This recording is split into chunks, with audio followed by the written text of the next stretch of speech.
Good morning, and welcome to the Africa Weekly Talk. Today's subject on the docket is the French Connection.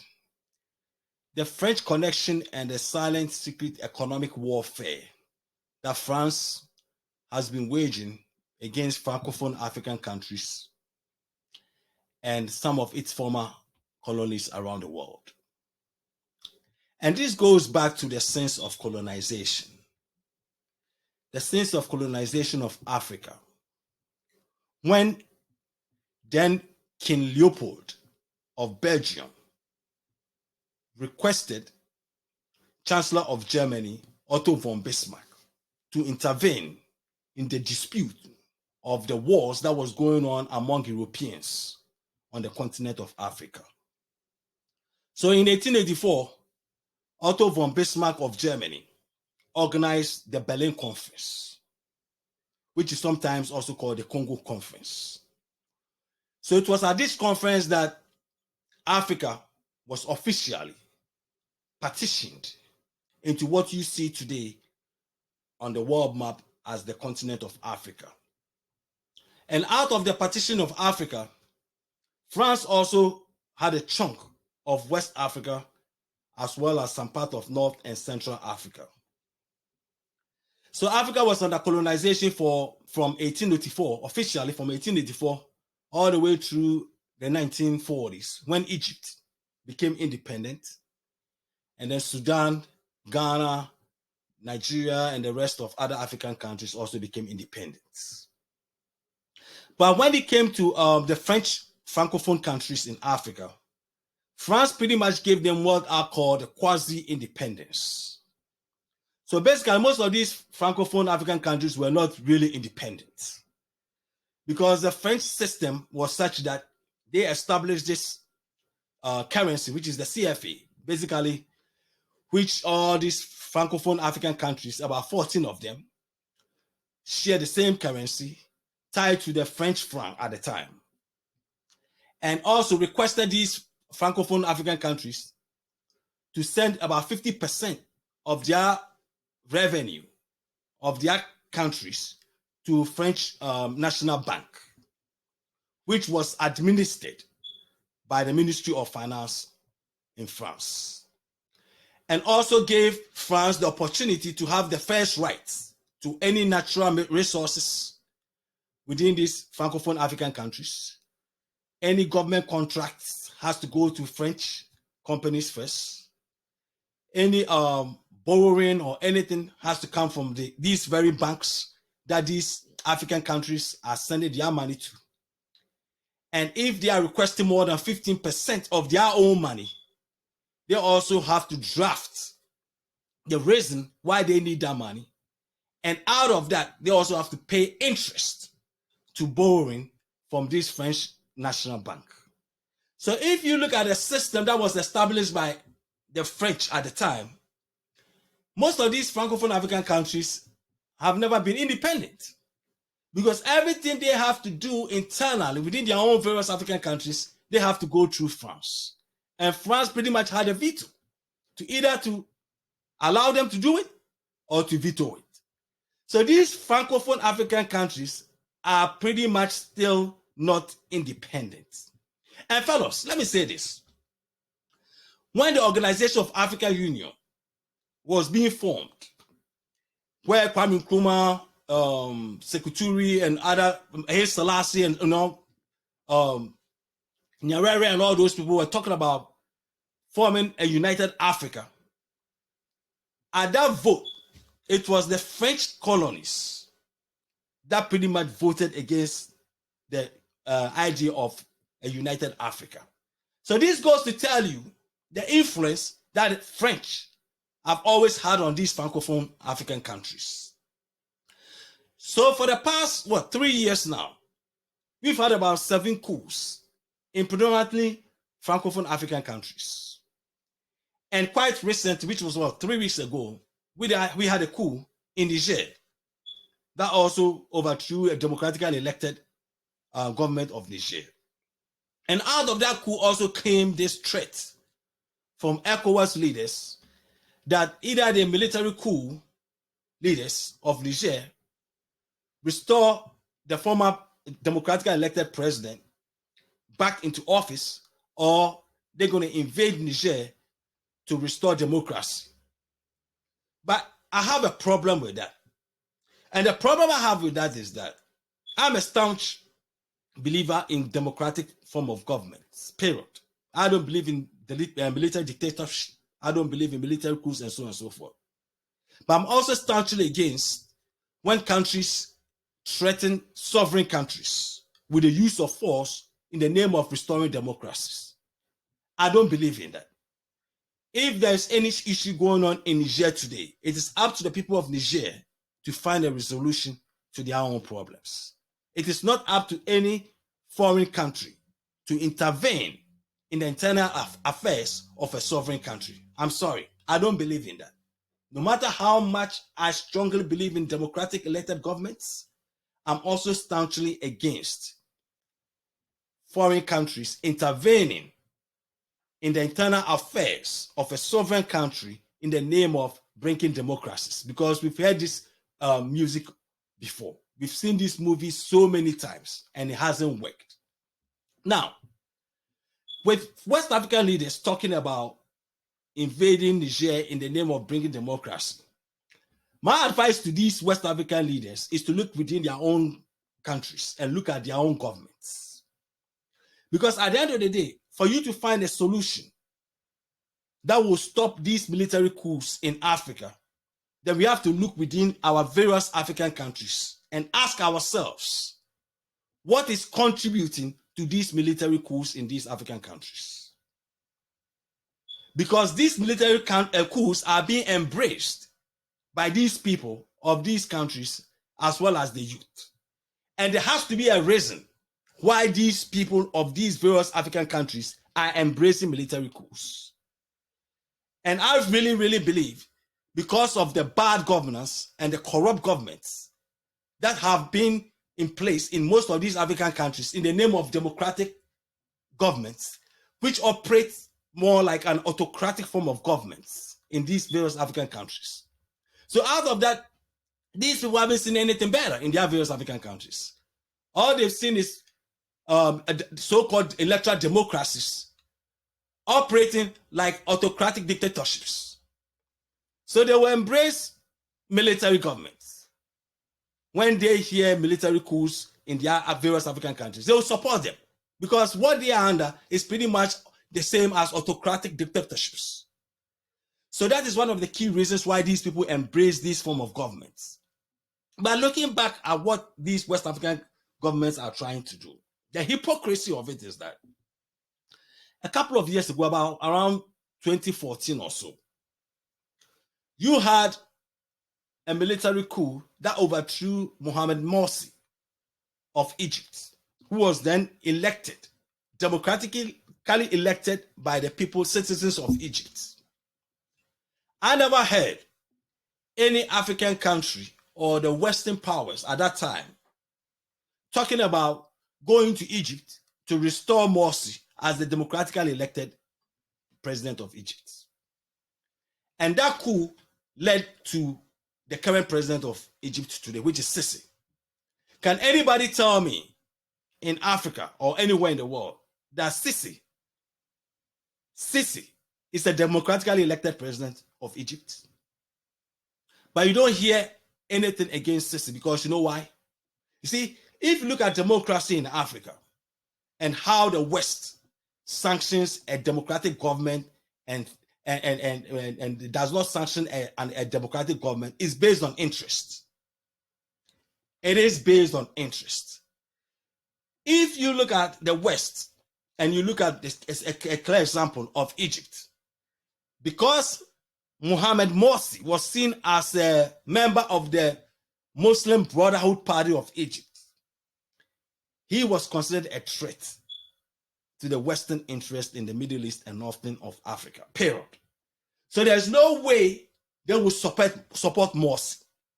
So to them, the overthrowing of Morsi, a democratically elected president of Egypt, was a good coup. But who's to tell what a good coup is and what a bad coup is?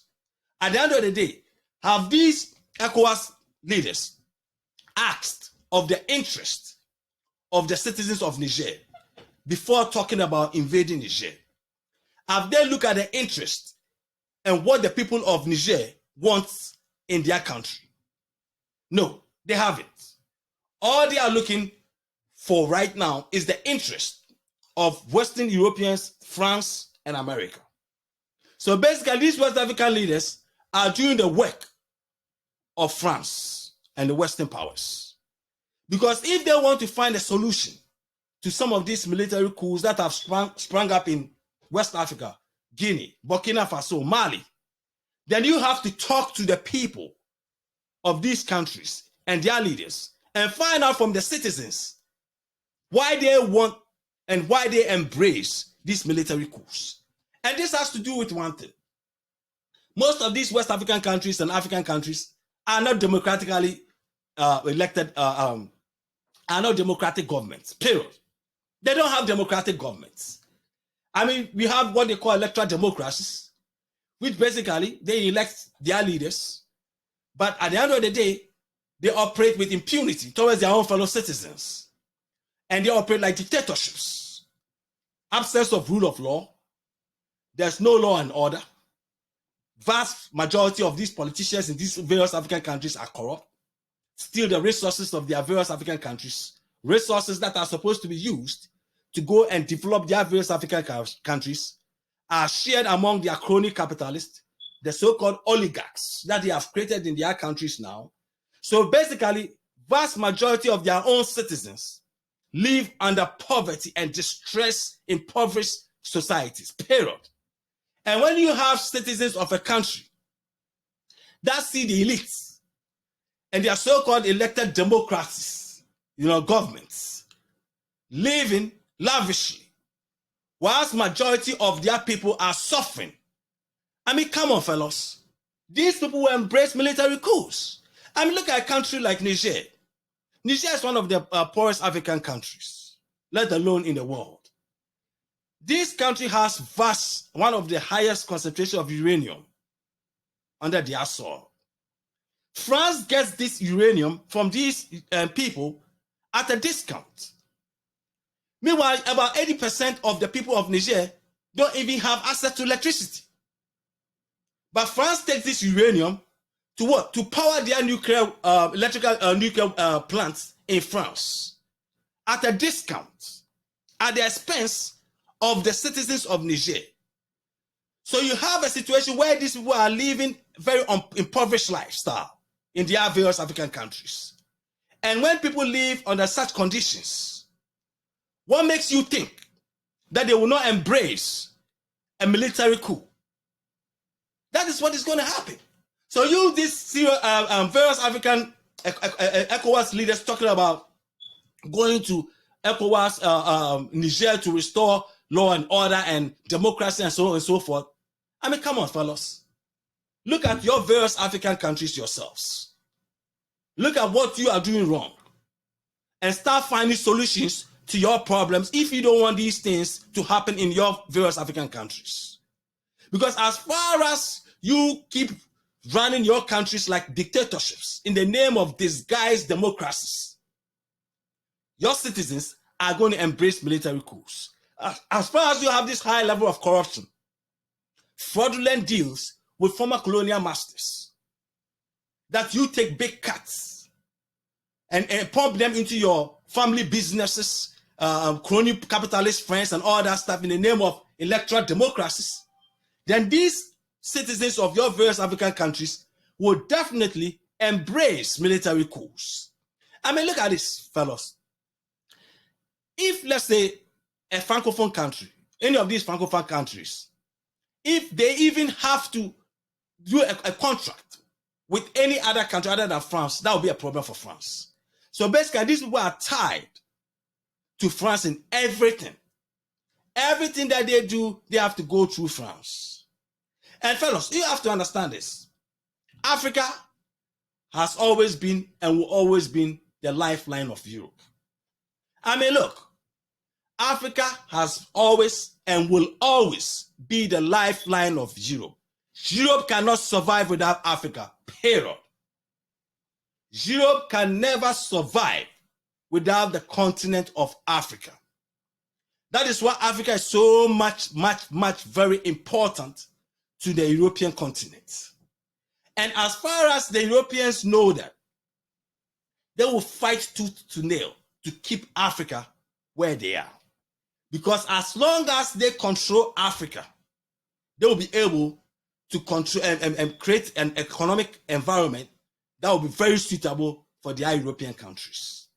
I mean, you have former French President Jacques Chirac, Francois Mitterrand, and Marine Le Pen, who is also a member of parliament in France, and then Italian Prime Minister Giorgia Meloni. These are Europeans talking about the stranglehold that France has on its former colonies. I mean, come on, fellas. I mean, former French presidents talking about how France uses Africans' wealth to build the French economy. The French economy lives off of the African colonies, past African colonies. Without their past African colonies, the French economy will collapse. Will collapse. There will be no French economy without these African colonies. And that is a fact. But at the same time, they thump their nose on these Africans, talking about poor Africans. And when these Africans cross the Mediterranean to migrate to Europe, then they complain about all these Africans coming to Europe. And that is what Giorgia Meloni of Italy was talking about how France have contributed to the poverty of these African countries in Africa. And that has led to the vast migrants of Africans to Europe. And so if these ECOWAS leaders want to talk about restoring democracy, no, let me tell you, fellas, you as African ECOWAS leaders, why don't you go and meet with Francois Mitterrand, Jacques Chirac, Marine Le Pen, and Giorgia Meloni of Italy, and then seek some advice from them? Because I think these people are smart and they know what they are talking about. Because most of you African leaders in West Africa seems like you don't know what the heck you're talking about. Because you have been brainwashed and indoctrinated by these Western philosophies to the point that you don't even know what is even good for your own citizens in your various African countries. That is a shame. Because if you're living in Africa and you don't know what is good for you, and you have an European living in Europe telling you some of the causes of the problems of military coups and poverty in Africa, then you don't deserve to be leader of any African country. I'm sorry. You don't deserve to be a leader of any African country. So you need to go get educated by Francois Mitterrand, Jacques Chirac, Marine Le Pen, and Giorgia Meloni. Because they know what they are talking about. Okay? So it saddens me when I hear these African leaders talking about going to war with another African country to protect the interests of Western Europe and America. Because this war they're talking about going to in Niger to restore democracy, it's not about going to restore democracy. What kind of democracy are you going to restore in Niger? What about the interest of the people of Niger? What about that interest? Look at your various African countries. Look at the dictatorships that you have in your various African countries. Look at the kind of government, the corruption that exists in your various African countries, and find solutions to your problems rather than talking about going to invade another country in the name of restoring democracy. Have you restored democracies in your various African countries first? Look at yourselves and find solutions to your own problems in your own countries before talking about moving to another country. Because you have a whole lot of problems in your various African countries. That in some cases is even worse than what is going on in Niger. So I'm sorry, fellas. Let's be real here. Let's be real. Okay? I mean, this hypocrisy of always satisfying the West in the name of restoring democracy, when the West itself pick and choose what democracy values are. The West don't believe in democracy in Africa. They believe in their interest. It's all about their interest. As far as it satisfies their interest, they're okay with it. Okay, a case in point is what I said about Mohammed Morsi of Egypt. Did anybody condemn Sisi? No. I mean, they didn't. I mean, look at what happened in Libya. Look at what happened in Libya. Who orchestrated the overthrowing of Libya? President Muammar Gaddafi. Wasn't it the same West that orchestrated the overthrow of Muammar Gaddafi? I mean, go listen to what do you call it, Giorgia Meloni again.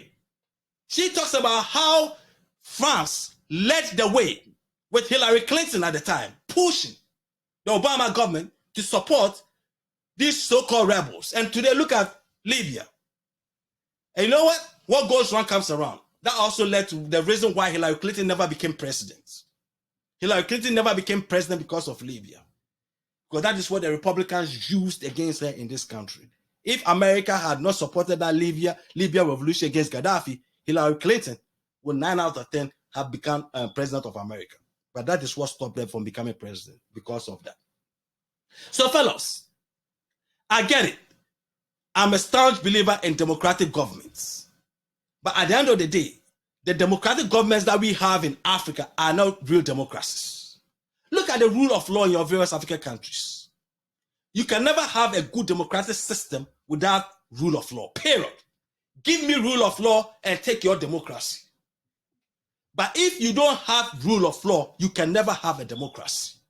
And most of these African countries don't have rule of law. So what kind of democracy are we talking about? What kind of democracy are they going to Niger to go and restore? Fellas, you tell me. Because there are no rule of law in their own various African countries. So if you don't have rule of law in your various African countries, then you don't have democracies. Because if you have democracies, you have to have a real democracy, you have to have rule of law. And they don't have that.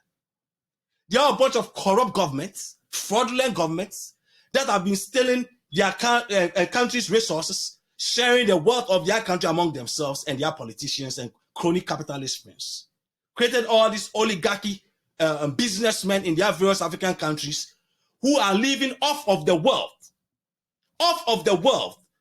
of their poor African citizens. And that is what we call democracy. Please give me a break. Let's think about this carefully. No country, African country, should invade another country in the interest of the West. I'm sorry. Think about it. We should not do this to ourselves. Let's find a peaceful resolution to that problem, and then we can lead Africa into the future with real democracies, but not phony democracies orchestrated by the West. If it's Sunday, it's the Africa Weekly Talk. God bless you guys and have a great week. Peace and love.